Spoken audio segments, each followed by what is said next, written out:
Hey, it's Alex Lam, and in today's episode of Stories of the World, we'll be talking about the Dry Niagara Falls. But first, let's talk about the Niagara Falls. Now, the Niagara Falls is the collective name of the three waterfalls that sit on the American and Canadian border. We've got the American and Bridal Veil Falls on the American side, and then the more famous Horseshoe Falls on the Canadian side. Now, these three waterfalls are extremely powerful. It boasts one of the highest water flow rates of any waterfall in the world. It has an average water flow rate of 85,000 cubic feet per second, which is almost the same as having an Olympic-sized swimming pool being poured every second. Now, I don't know about you guys, but if you guys have ever sliced open a giant inflatable pool, I just can't imagine how much fun you could be having on the Niagara Falls, right?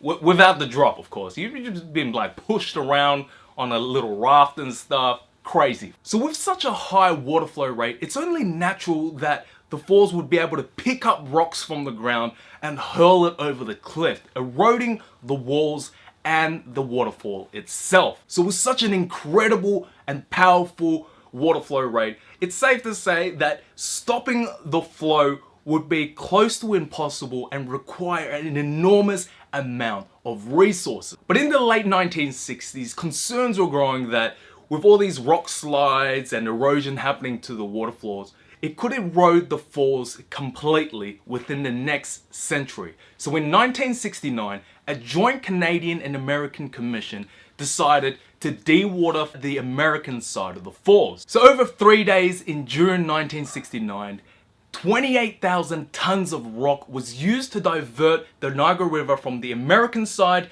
to the Canadian side.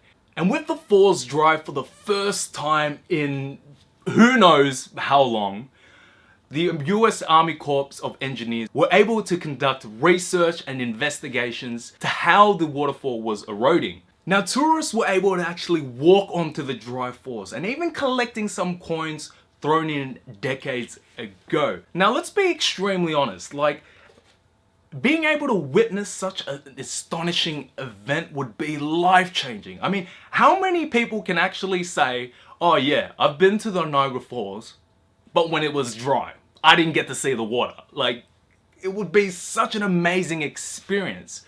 So let me know in the comments below, if the Niagara Falls was scheduled to be dewatered again, would you fly down to experience it?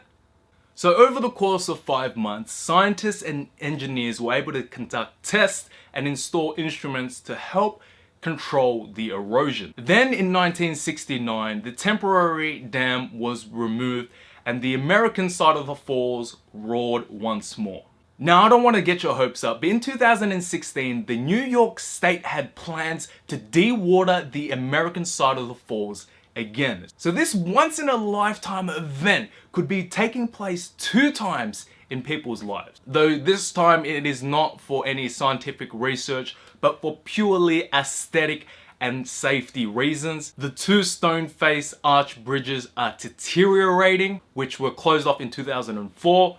And temporary truss bridges were put in place. And 10 years later, they're still using these temporary bridges.